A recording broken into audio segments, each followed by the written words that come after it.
bright days before Morgoth darkened the land of Avonlea. Before that fair world slipped into the domain of dread, there existed an order of paladins known as the Circle. Avonlea and its surrounding forests were protected by this renowned group of champions, all of whom were devoted to the cause of law and order. Then, one stormy night, while the skies raged against the land, he appeared. Morgoth, bane of goodness and light.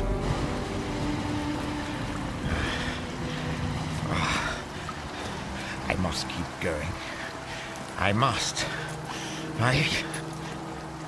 What is that I see before me? The White Court of the Circle? Yes. There I shall find shelter. And salvation, if the gods please.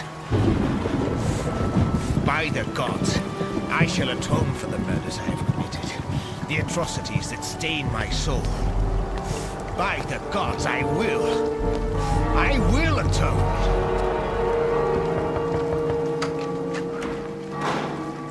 Making the furtive sign of the evil eye, a servant ushered the strange mage into the private chambers of Farron Shadowborn, the leader of the Circle.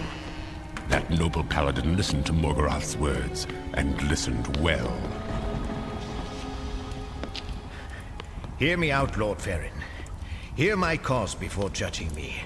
That is all I ask. I have granted you an audience, man, and I will listen to your tale. Now tell me your troubles, for I see that much has befallen you. And so Morgoth told Farron Shadowborn of his past, and the mage did not stint in painting the picture black. But the noble paladin saw the suffering that racked Morgoth, and Farron knew the man longed only to escape the evil of his ways and begin anew. The leader of the mighty Order of the Circle asked the mage to swear an oath of allegiance. Morgoth readily agreed, vowing to repent his past wickedness. In exchange, Farron granted the wizard a parcel of land here in Fair Avonlea. And that is how Morgoth came to live peacefully in a world free of his troubled past.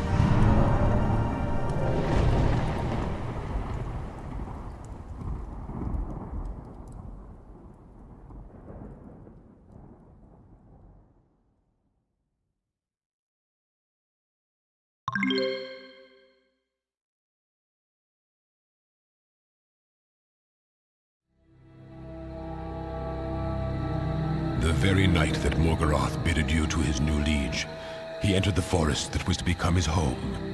In the deepest part of the forest, just at midnight, he began to chant. All through the night he performed his arcane rituals, calling upon the mysteries of magic he alone controlled. Morgoth the Black took no heed of the storm around him as he worked his magics upon the land.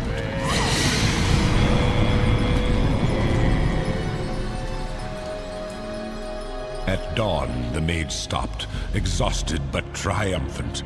Before him stood Turgeron Manor, the estate that magic had built in a single stormy night. At last, a home to call my own. Oh, I will prove worthy of these good people here in Avonlea. I pray the gods I will. Rumors of the house's sudden construction whispered through the land of Avonlea. Before long, the tales which were spread included stories of ghosts haunting the manor house, and Morgoth's wood came to be called the Phantasmal Forest. How rightly so.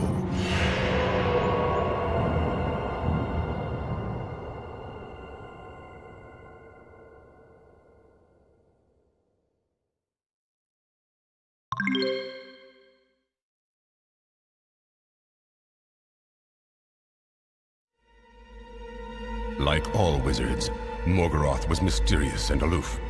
To Farron, however, he proved to be a friend and trusted counselor. The mage's sage advice never failed the paladin. The rest of the Circle did not fully trust the moody Morgoth. None dared speak against him, however, for it was clear he held the esteem of Farron. Years passed, and Morgoth's excellent service allayed the fears of the Circle's members.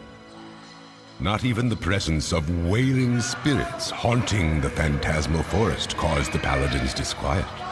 For were not spirits simply a natural part of a wizard's setting? Indeed, Morgoth kept the lost souls under control, and they never bothered Fair Avonlea.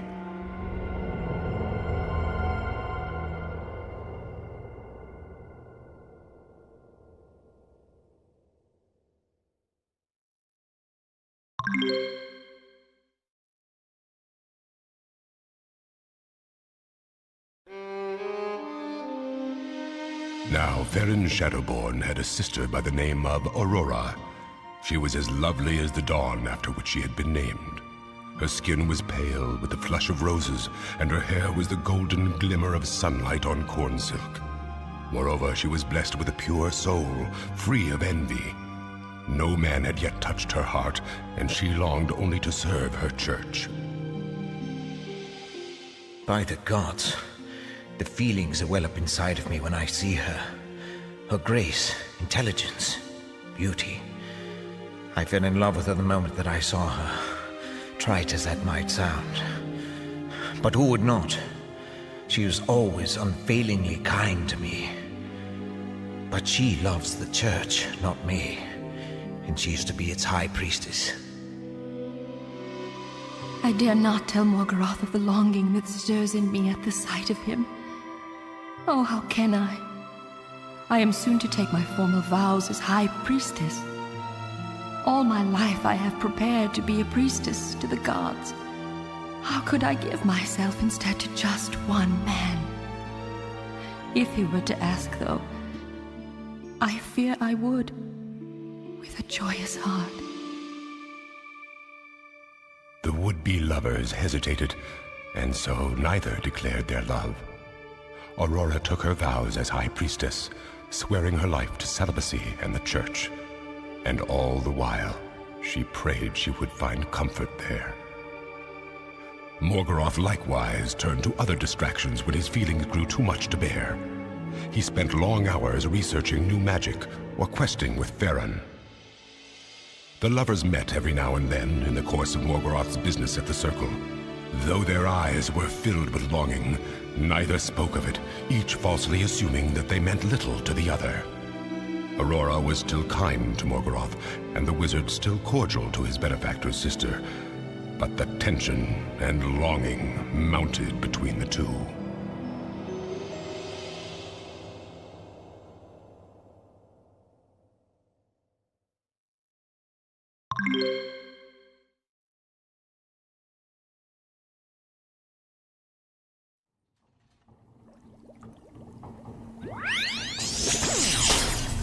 Blast!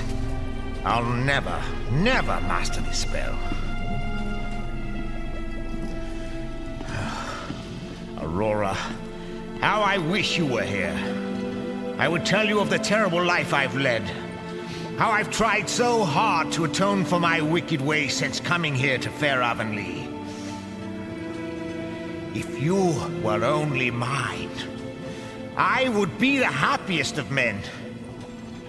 If we were back in my homeland, I would simply claim you for my own and slay anyone who would deny me. Ah, what a love it would be. But here I must abide by your laws. And I will atone. Perhaps a walk would clear my head of these untainable fantasies. No, it is almost sunset and the ghosts will be out. I cannot bear you spirits. You spite me, mock me, reminding me of the evils that I have done. Yet, some of you were evil as well, and my execution of you was brutal, but just. Why will you not let me live in peace? Why? Why?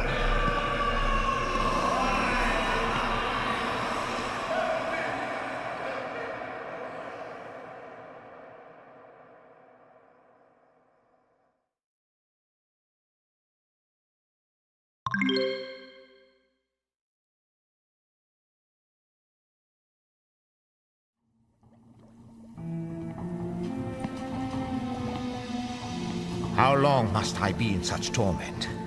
How many months, nay, years must pass before my love for Aurora dies a natural death? But will it? Will my love ever die? Or will it continue to haunt me like the spirits in the wood? I can bear this no longer. I must see her and confess my love. She will never speak to me again. But anything, even that, is preferable to this torment. That night, Morgoth went to see Aurora. After a few words of polite conversation, the pair fell silent. Then Morgoth reached out and tentatively took Aurora's hand. I love you, Aurora. I have always loved you. And though I know you could never love me, I had to tell you of my feelings. You see, I cannot bear it anymore. But please, do not be offended by my directness. I ask for nothing. Only that you know. Aurora tore her hand away and fled the room. Morgoth, convinced that Aurora was horrified by his declaration, left the temple slowly in a state of deep despair. The young high priestess, meanwhile, entered her private chambers. Oh, what have I done? I love him so, but I must remain true to my vows. Perhaps he never meant his words, for why has he waited until now to speak? Did he sense my desire for him? Did I lure him into speaking? Oh, I have been so evil. He is not to blame, only I am. I should never see him again, never tempt him with my longing glances. But how am I to live without his love? I must devote myself to penance. Through prayers, all problems are resolved, and I will learn how to banish these evil thoughts from my heart.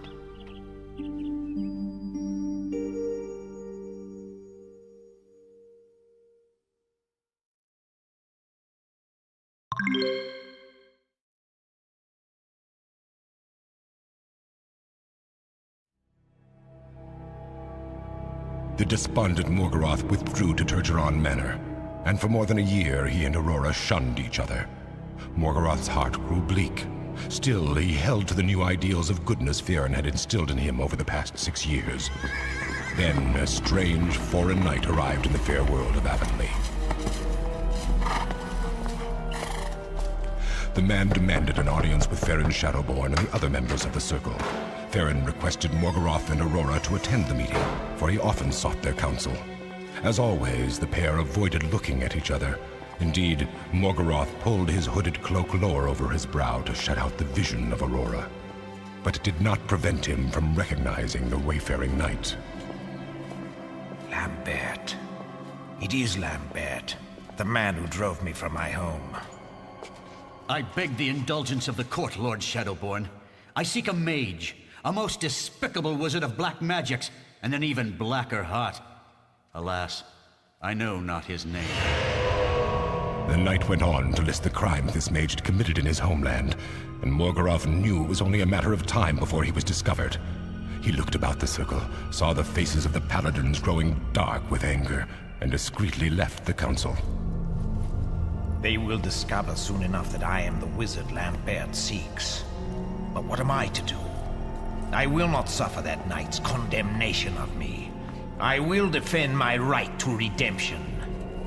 So Morgoth returned to Fluffenhamemr, and shortly afterward, Lambert caught up with the mage. With nary a word, the knight raised his axe and attacked. Morgoth responded instinctively with deadly spells he had hoped never to use again. The battle was long and bitter.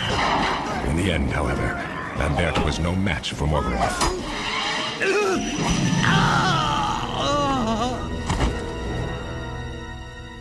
The knight fell dead at the wizard's feet. Your mission is completed, Lambert. And you have not died in vain. You have made clear what I am, and what I will always be. A necromancer, practitioner of dark magic, servant of evil. Indeed, the spirits have known it all along. And soon, Varen and the others shall know as well. And they will come for me. Well, let them come. I will be ready.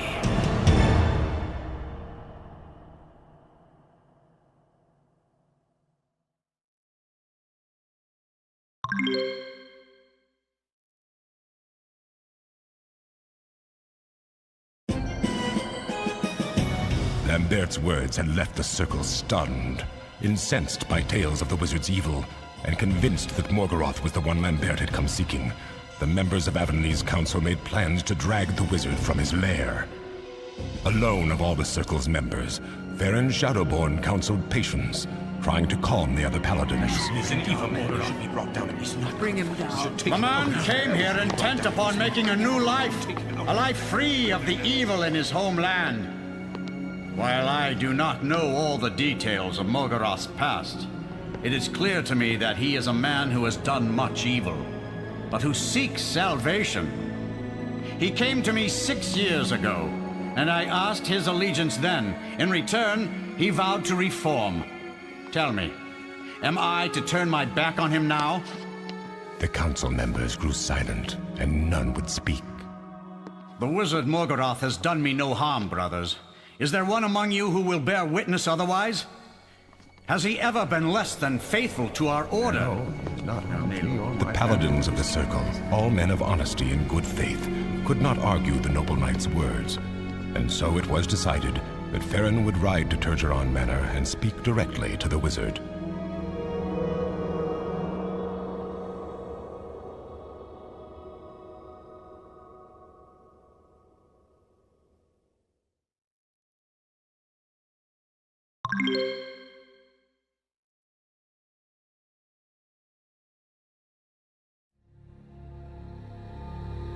Varen Shadowborn reached the gates to Turgeron Manor, his heart heavy and filled with misgivings, for he perceived that his friend Morgoth was losing the battle that raged within him between good and evil. Morgoth! Morgoth, open the gate and let me pass. I come here in friendship. Do not fear me. I believe in your innate goodness.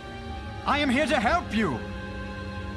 Let me counsel you as you have counseled me so many times. What is this? The gate opens. Some sorcery? But I will enter, Morgoth. For you are... By the gods! The Knight Lambert!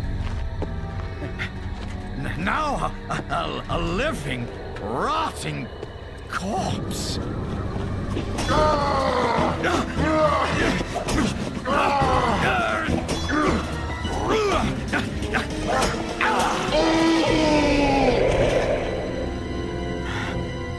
Rest, poor soul. Rest in everlasting peace. But now, to find Morgoth.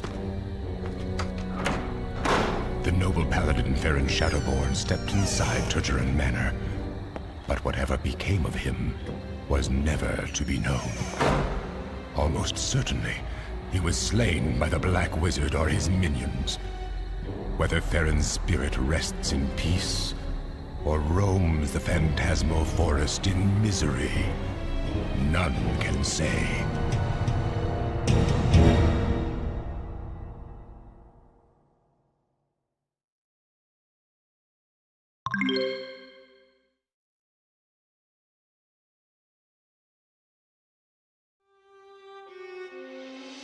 Morgoth did not wait for the remainder of the circle to attack, not while he still had the advantage of surprise. Instead, the wizard entered the temple of Aurora Shadowborn just as the High Priestess and her attendants were saying the evening prayers. Gods, by your benevolence, continue to shine. Morgoth! Yes, Aurora. It is I. And now you will truly be mine. The evil wizard cast a powerful enchantment upon the young High Priestess. Morpheus, Taxus! and Aurora fell unconscious into Morgoth's waiting arms. Before anyone could even move, Morgoth uttered another incantation. Mirror ipsum. The wizard and his captive disappeared. Upon hearing the news of Aurora's capture, and thereby knowing that Farron Shadowborn had fallen to the wizard's power, the remaining 11 members of the Circle resolved that Morgoth be destroyed without hesitation. Immediately they donned their armor, girded their swords, and set off for Turgeron Manor.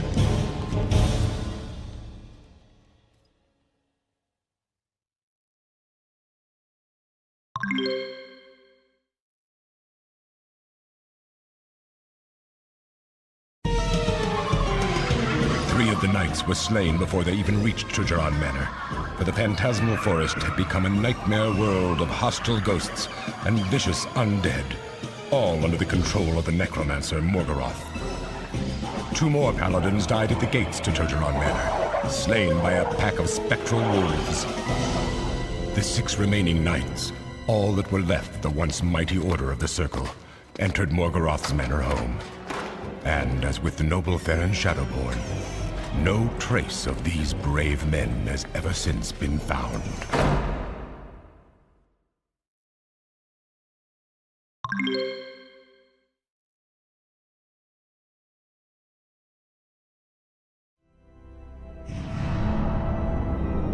On the night the Order of the Circle perished, a strange storm swept Avonlea, much like the savage tempest that had marked Morgoth's arrival some 6 years before. All night the winds blew, the rain thundered down, and nature berated the land. Trees fell to the earth, broken like twigs. All the people of Avonlea cowered in their homes, certain their world was being ripped apart. In a way, they were right. For in the morning, when the people joined forces intending to mob Turgeron Manor, there was no sign of the phantasmal forest, nor of Turgeron Manor. Only a gently rolling hill, marked with the debris of the night storm. The evil wrought by the necromancer Morgoth was vile indeed, so cruel and malicious that his deeds had caught the approving eye of the dark powers of Ravenloft. These evil forces wrapped their spectral might about the wizard's home and tore it from its roots, transplanting Morgoth and Turgeron into the demiplane of dread.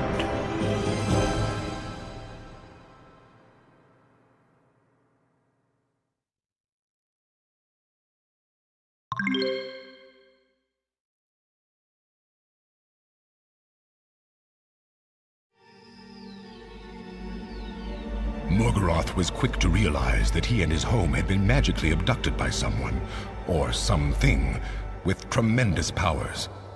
Ominously, the still form of Aurora had been placed inside a glass coffin, which, despite Morgoth's frenzied efforts, he could not reach. I shall find a way out of this dreaded place, Aurora. And I will free you of this cursed coffin. I used a spell of my own creation once before to escape Lambert and his men, and I will use it again. Morgoth set out to enchant a freestanding mirror in his parlor, intending that the mirror should act as a portal out of the land of mists. But the spell did not act as planned. Papas infrin commantus mirror ipsum. Curses! The mirror exploded into 13 enchanted fragments, which became ethereal and were scattered throughout the manor house by the blast, regaining their substance elsewhere.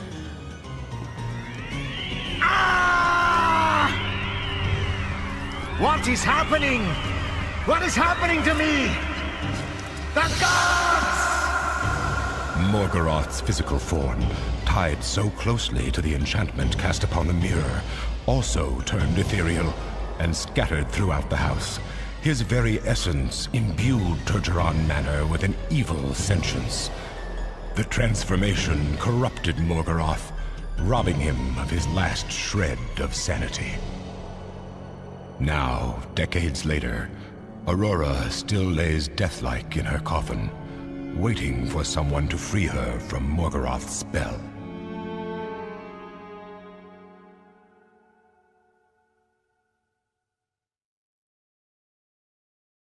A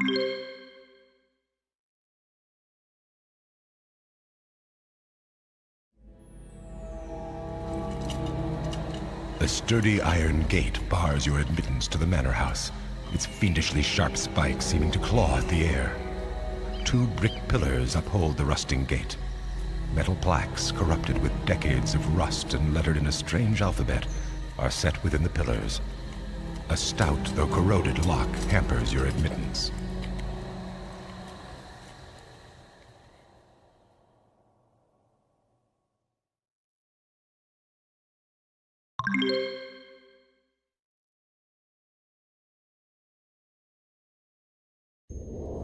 The slate walls surrounding this macabre manor loom upward before you.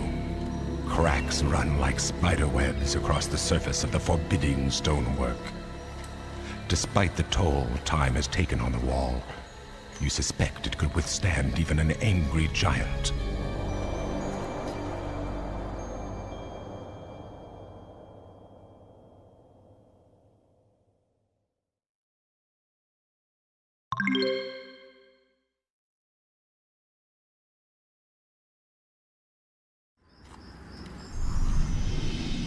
At the end of a partially overgrown carriageway, you find a small stable.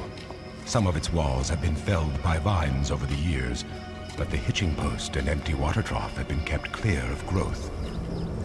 Within the stable stand the motionless skeletons of 6 horses. 12 sightless sockets gaze upon you, and their bony jaws seem to grin at some silent joke. Could they be waiting for you?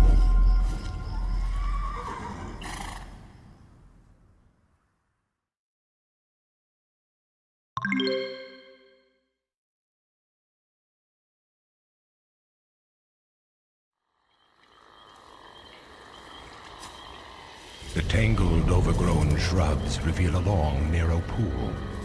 Placed before the manor house to reflect the image of the building, the pool is now covered with a thick scum.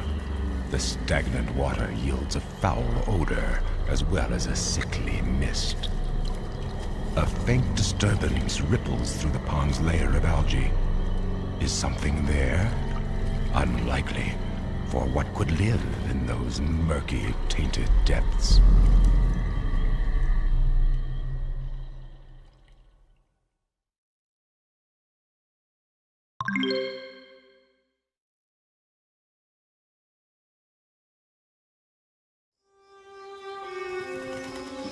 The remains of a long-neglected garden spread before you. Brambles from overgrown bushes clutch your clothing, the rose's thorny stems clinging tenaciously. The cloying aroma of strange blossoms hangs in the air, as does a visible haze of yellow pollen. Is the sweet scent perfume or poison?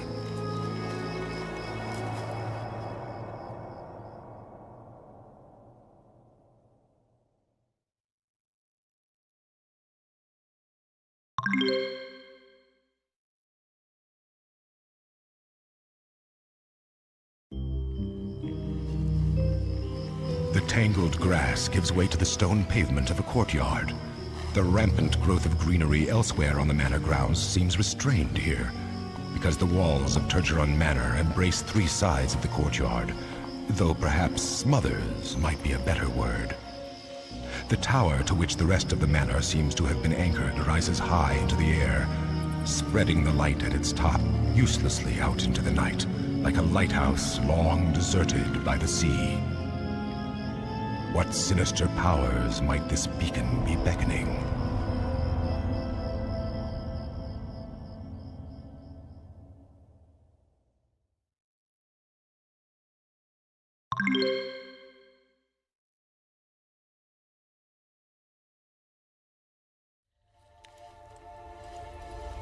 Looming up on either side of you are the slate walls surrounding the estate and the even higher and more forbidding walls of the manor itself.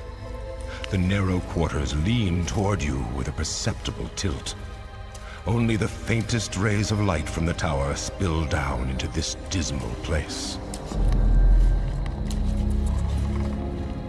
The rotting floor of the porch creaks loudly, an ominous sound when you're trying to be quiet.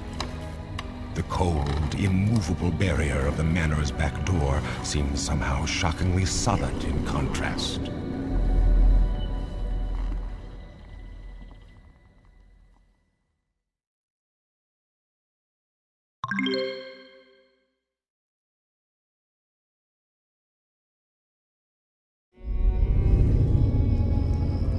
The tangled growth in one corner of the garden gives way to an area populated by a collection of trees and shrubs which have been pruned topiary style. The menacing shapes resemble the forms of broken men and women. Deformed arms sway toward you, seemingly with sinister intent. The botanical nightmares reach for you, the soft yew branches scraping your skin. It feels as though hundreds of tiny hands are clutching at you.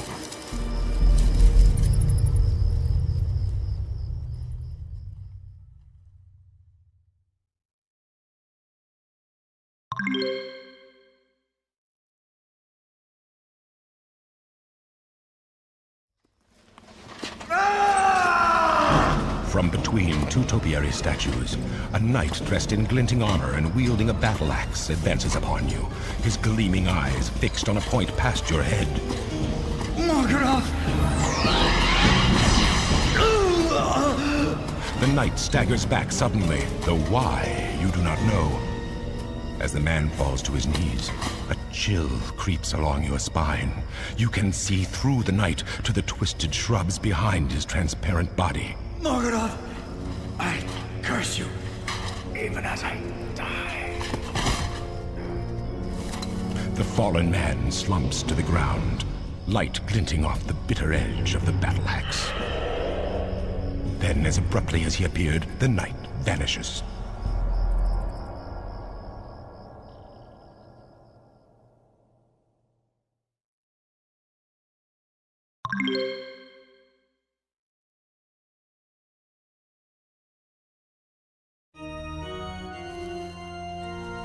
Surrounding the western side of the manor are rows of white slabs, rising like uniformed soldiers from the earth. These tombstones are all without names. Who would bury so many dead without giving them the respect all life deserves? Who could mourn so little the passing of so many lives?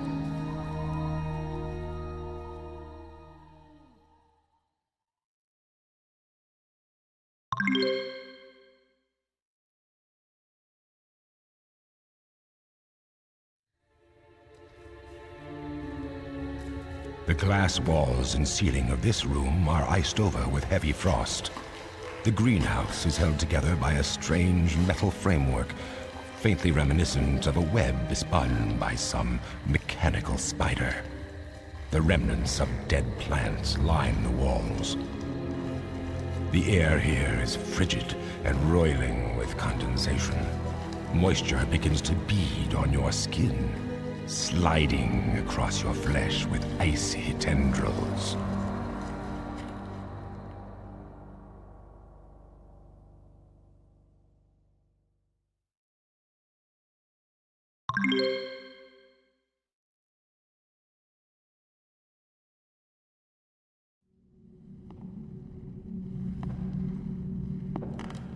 The sound of your footfalls echoes forlornly off the frost-covered stone walls of this large storage area.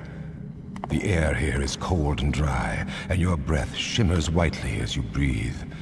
A stale, musty odor assails your nose, reminding you of an old spice cupboard or a root cellar.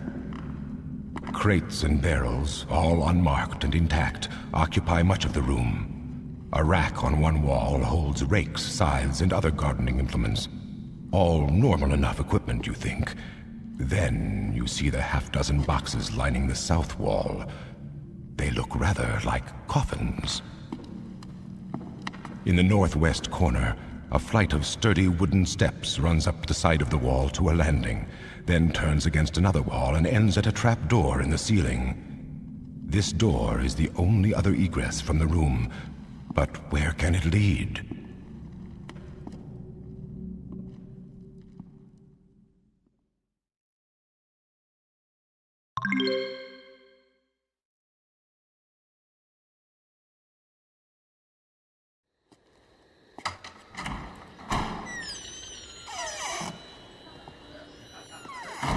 pair of gilded doors separates the courtyard from the entrance hall. Moonlight from outside shimmers through the door's delicate glass and streaks across the black and white tiles of the marble floor.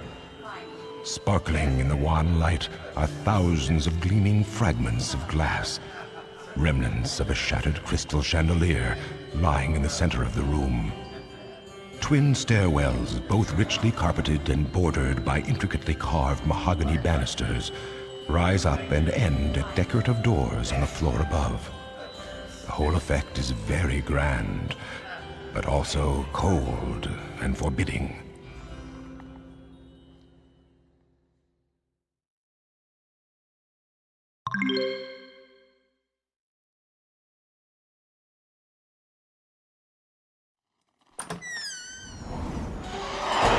A torrent of hot air rushes past you as the door to this closet is opened. The acrid smell of smoke and something else, perhaps brimstone, assaults your senses. Moments later, however, the painful heat is gone, replaced by the chill of the manor house again. Oddly, the interior of this large, bare closet yields no clue as to the source of heat.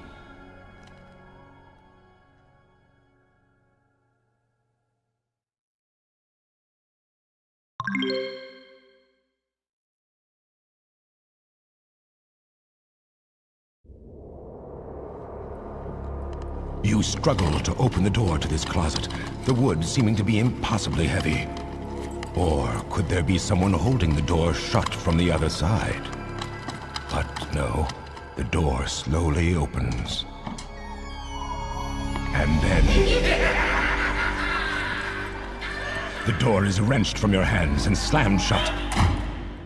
What foulness is this?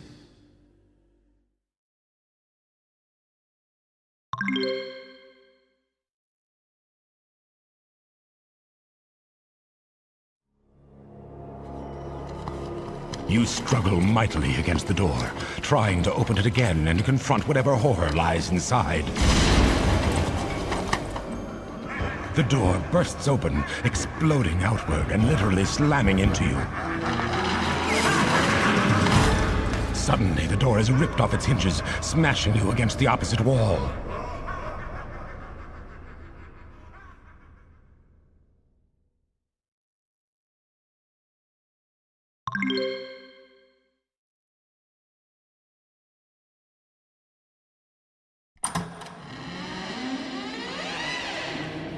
Double doors of ornately carved mahogany swing wide to allow your entrance into the gallery. This elegant square room is paved in the same black and white checkerboard of marble as the entrance hall, but its walls are lined with velvet drapes the color of mulberries. As you enter the gallery, you are startled to find a cluster of knightly statues frozen in battle. Their faces are contorted in horror, as if making a last futile stand against an unseen and unknown enemy. What massacre is forever enshrined in this room?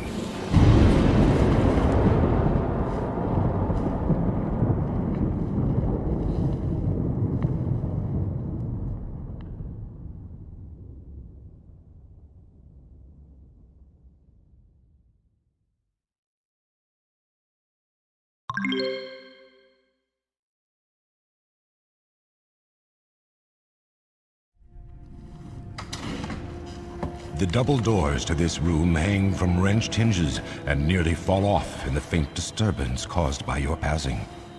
Inside, the reason for the door's condition becomes clear. A tremendous explosion took place here at some point. The walls of the parlor are blackened with heat, the fine fabric scorched. The carpet is nothing but burnt ashes and bits of frayed wool, and the furniture, save for a huge cheval mirror, is shattered and charred. The frame of the mirror is intact and surprisingly unscathed, but the glass is missing, leaving only the back of the mirror in place.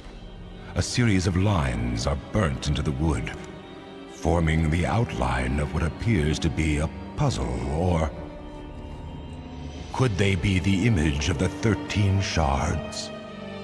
One such fragment lies amidst the ashes at the base of the mere, its brightness glinting in the dust.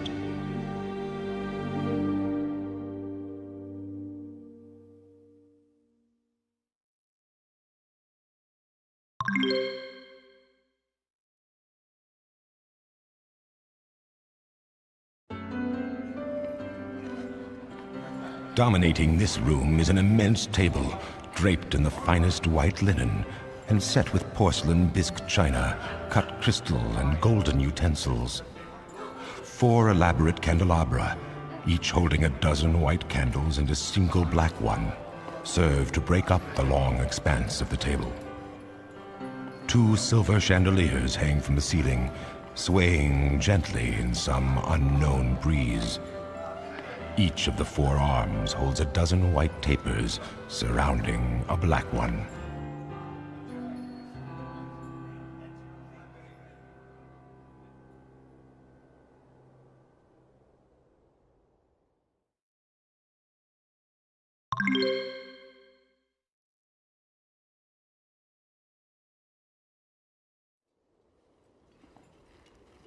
A wrought iron stove dominates the northwest corner of the kitchen, and pots and pans line the walls, as do racks of cutlery. A pump and basin occupy the northeast corner, though there's no sign of water. The air here is bitterly cold.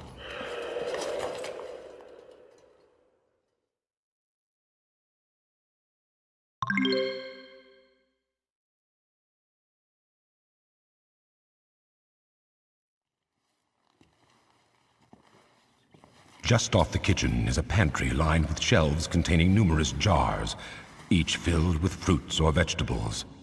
Dried meats hang from the hooks, and barrels, presumably filled with flour, sugar, and the like, line the south wall.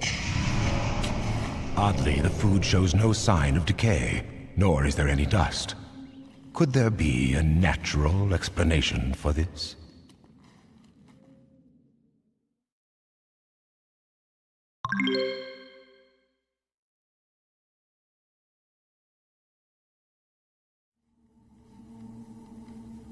The long hallway before you is lined with plush red carpeting, subduing all noise and lending the area an unearthly quiet. The eeriness is enhanced by a dozen suits of armor, each holding a long sword in battle readiness. A strange, icy blue glow emanates from a trio of glass spheres hanging from the ceiling.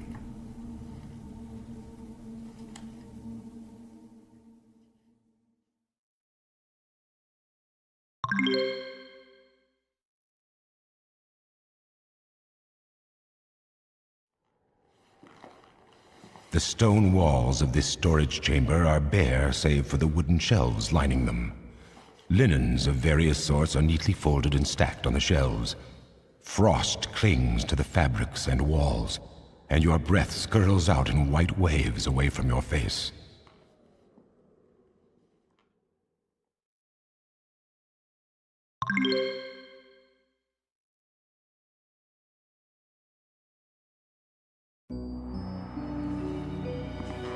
A brass bed is centered on the north wall of this comfortable guest bedroom.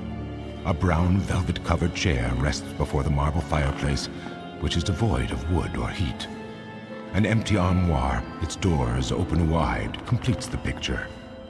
Patches of ice have formed in low spots in the floor, while frost covers all the metal surfaces in the room, as well as a gleaming shard of glass resting upon the bed.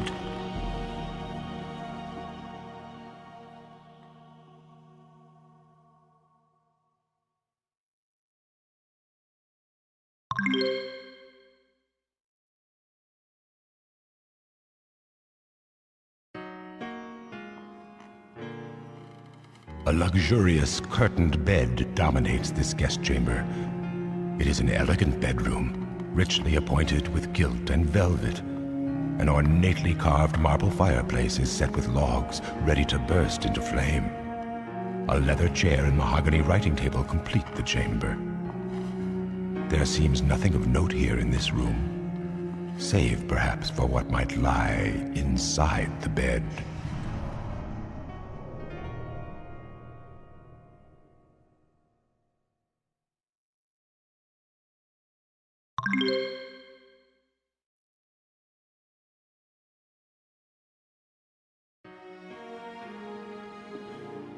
An air of gloomy solemnity hangs about the room, seeming to increase as you near the bed. As you draw back the curtains, you catch a glimpse of age-tarnished metal, and then the armor of a knight lying in state. And then, the corrupted, desiccated skeletal remains of the knight himself. A broken sword and crushed shield lie at the forgotten knight's feet, while a helmet rests at the man's head.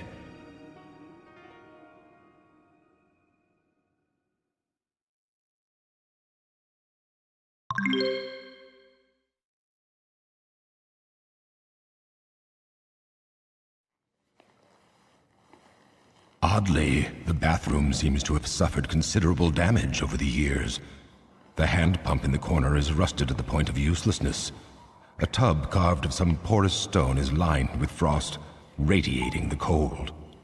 Shelves line one wall, holding an assortment of perfumes, oils, toiletries, and fabrics.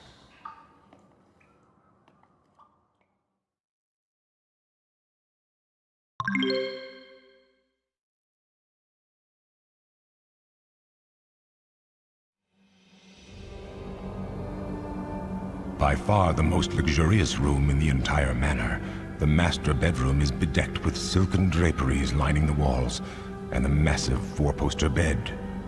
A fireplace runs the length of one entire wall, stocked with wood and ready to be ignited. A strange glass orb hangs from a chain directly above the bed. It glows dimly, shedding an amber light that touches the room. Perhaps the orb gives off heat as well, for the room seems less chill than the others in this macabre manor.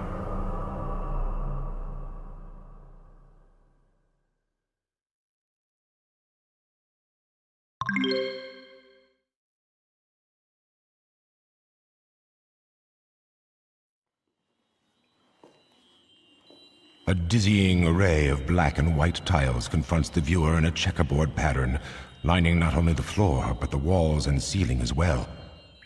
After blinking once or twice to orient your vision, you see shelves containing an assortment of toiletries. A porcelain bathtub, ornamented with gilt, rests in the center of the room. Oddly, water was left inside the tub, which has now turned to ice. A piece of silvered glass glimmers in the center.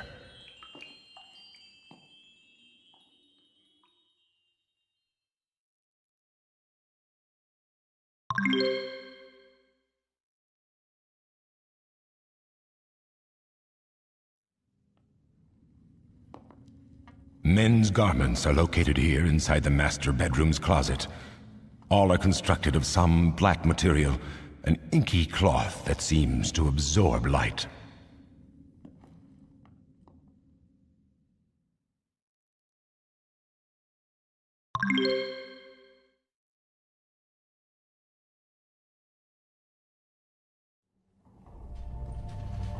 The room before you is overwhelming with its touches of the fantastic, the scientific, and the macabre. It is a wizard's laboratory, and you have never seen one more elaborate or better stocked. Shelves lining the north wall contain all manner of boxes, bottles, vials, decanters, beakers, and the like.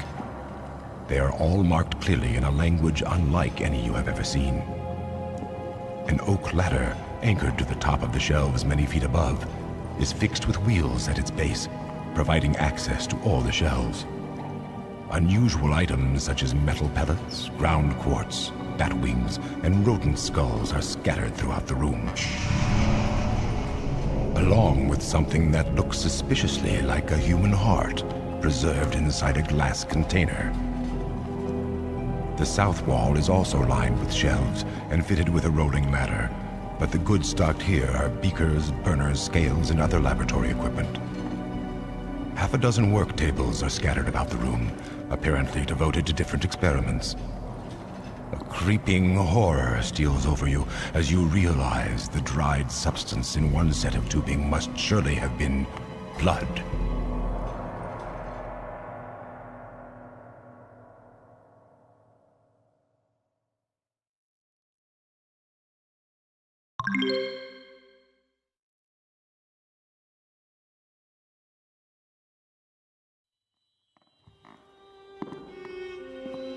you step into the hall of an immense library. Its walls soar upward, filled with literally thousands of books, scrolls, and tablets, and the musty odor of ancient tomes, inks, and crumbling papers. A trio of mahogany tables partnered with comfortable leather-covered chairs are scattered throughout the room. 2 of the tables are set with inkwells, stacks of paper, quill pens, and charcoal pencils, all perfectly ordinary items for a library. The 3rd table holds something equally appropriate for a library. A massive tome, fully 3 feet long and more than a foot thick. It is covered with gleaming black leather, free of dust, and is sealed with an ornate golden clasp. Strangest of all is the shimmering blue aura surrounding the tome. Every now and then, the aura sparks and glimmers with fragments of light, all glinting off the silvered shard of glass lying atop the book.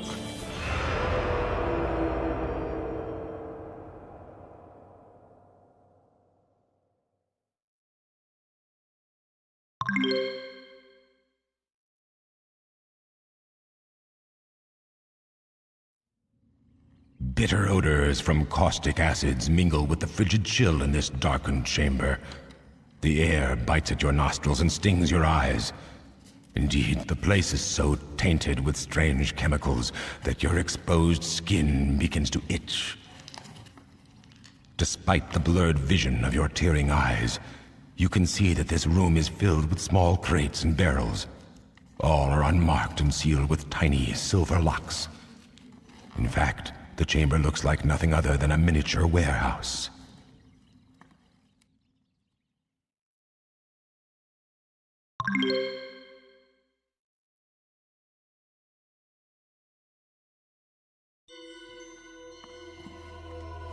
This room, colder than any others on the previous floor, is filled with cobwebs.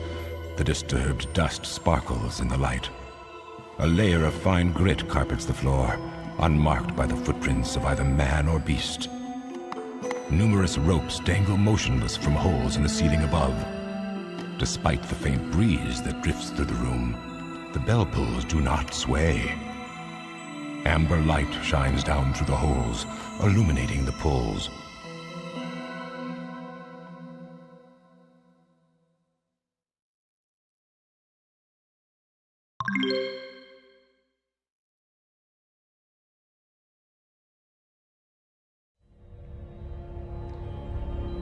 The bone-numbing cold of this room assaults you as you enter its dark depths. Then something more insidious touches your senses, an odor of decay and corruption so foul you nearly retch. The source of this evil stench is the half-decayed bodies of prisoners held behind iron bars in small cells throughout the room. Some of the cells are piled high with bodies in various stages of decay, as if prisoners were shut in with what remained of past victims. At the far end of the room, a body lies crumpled on the floor outside a cell. Unlike the prisoners in the cells who wear the garb of common folk, this woman is dressed in armor and wears a sword at her side. Clutched in the desiccated remains of her hand is a gleaming piece of glass.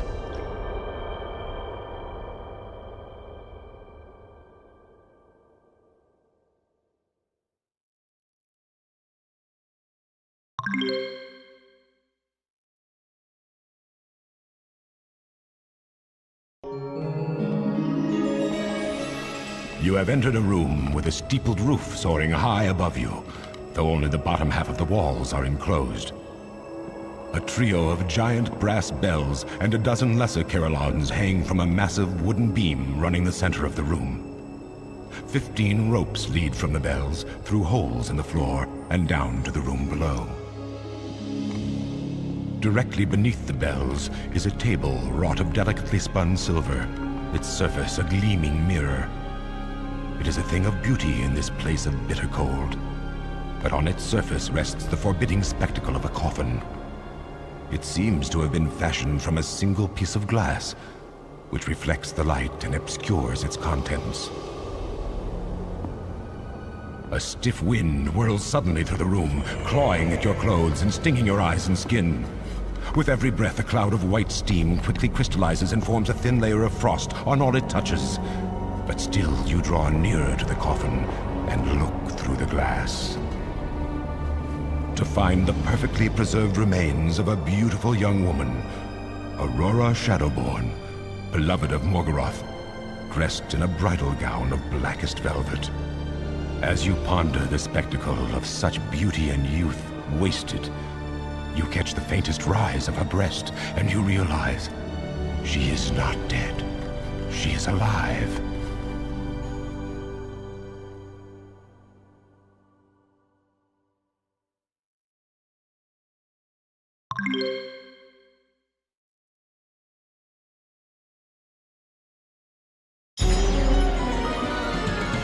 A brilliant glow envelops the mirror as it finishes the tale of Morgoth's folly. The light quickly brightens to white intensity, hurting your eyes and threatening to blind you. The caustic smell of sulfur claws at your throat. Then a wave of blistering heat singes the hair on your exposed skin as you throw up your hands instinctively to block the assault. Suddenly, the bright light, the heat, and even the stench are gone. The frigid chill of Turgeron bites once more into your flesh, the cold air searing your lungs. Through the tears stinging your eyes, you notice that the mirror is once again whole. Visible within its silver depths is the image of a painfully thin but still distinguished man. The reflection steps forward smoothly and emerges from the mirror as if it were a doorway. The man smiles broadly, with a predatory gleam in his eyes. Let the world beware. Morgoth has returned.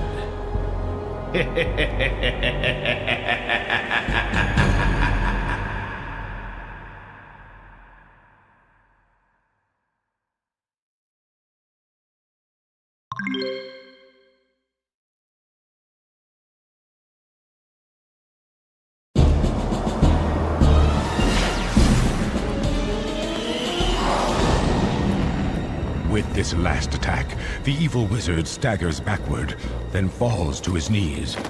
His eyes lock with yours.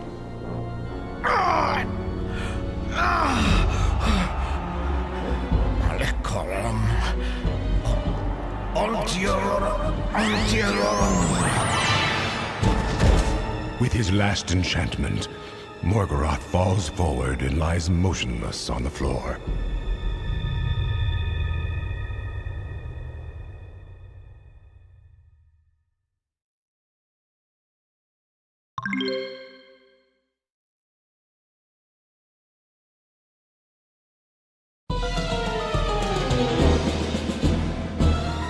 Morgoth cries out in agony as your attack catches him unprepared.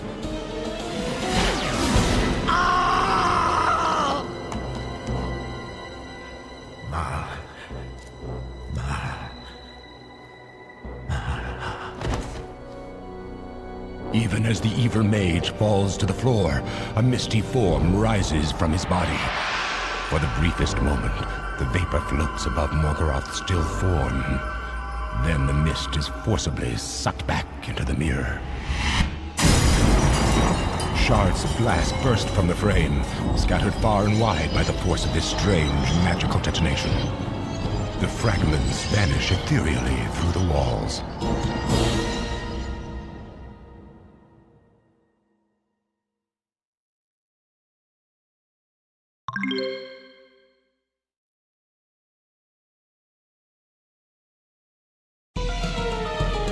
Your surmise that the mirror is Morgoth's weakness is correct. As you attack the mirror with magic and might, Morgoth...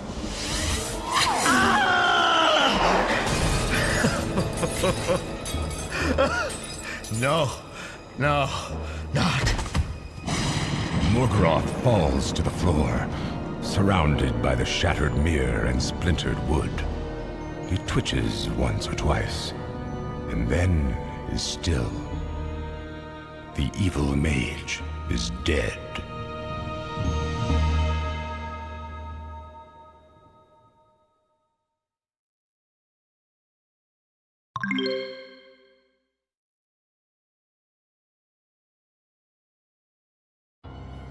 Despite your best efforts, you can find no openings to the coffin containing Aurora Shadowborn. Further, all your attempts to shatter the crystal have failed, whether by magic or might. The Belfry is bitterly cold. Your feet and hands are nearly frozen, and you stumble as you walk away from the coffin. To halt your fall, however, you reach for the nearest thing, a bell rope. Oddly, it seems the room is warming slightly. But perhaps that's only yet another trick of this misbegotten manor house.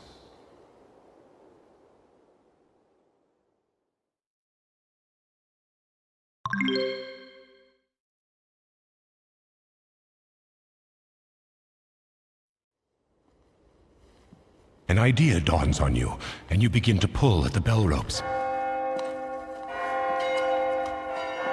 Frantically, you and your comrades run about, trying to set all the bells into motion. The noise is nearly deafening, but still you struggle on.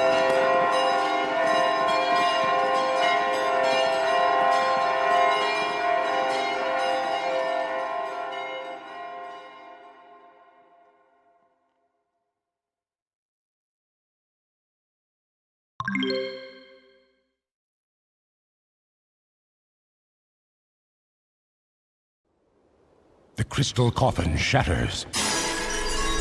Though strangely, no shards land on the priestess or the mirrored table on which the coffin rests.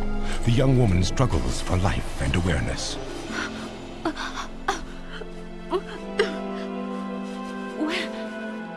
How? I don't...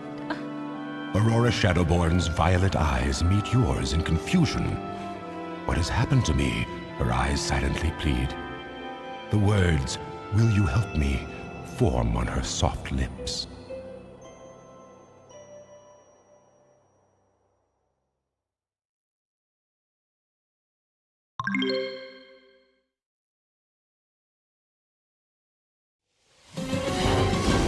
No! You can't have her! She's mine, I tell you! Attack them, my minions! Kill them, so they may join us!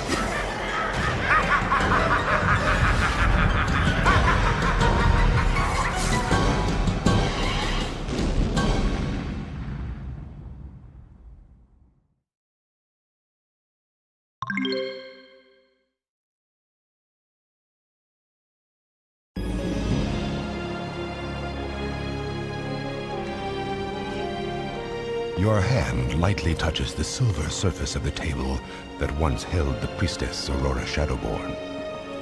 Without warning and with tremendous speed, you are pulled into the table's mirrored surface.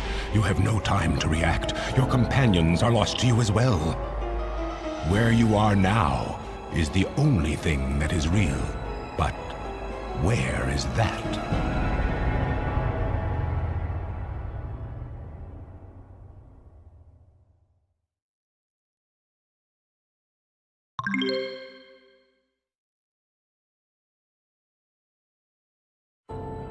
You are in a strange other world of endless reflections.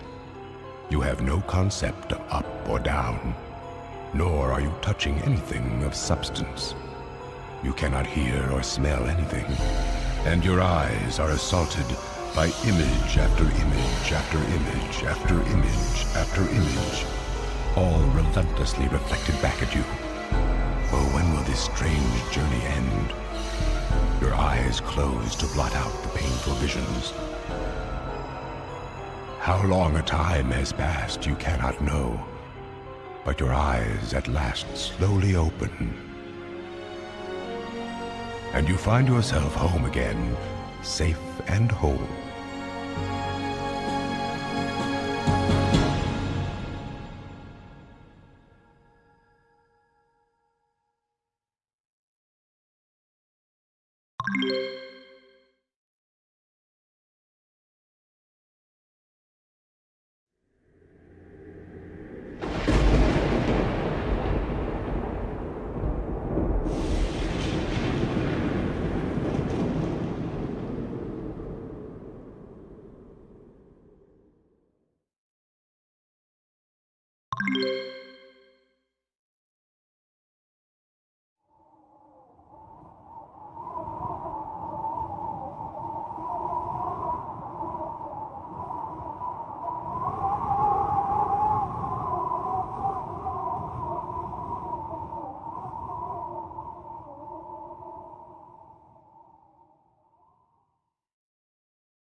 Uno vale se nenabo. Onenarena se mabo.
Close down.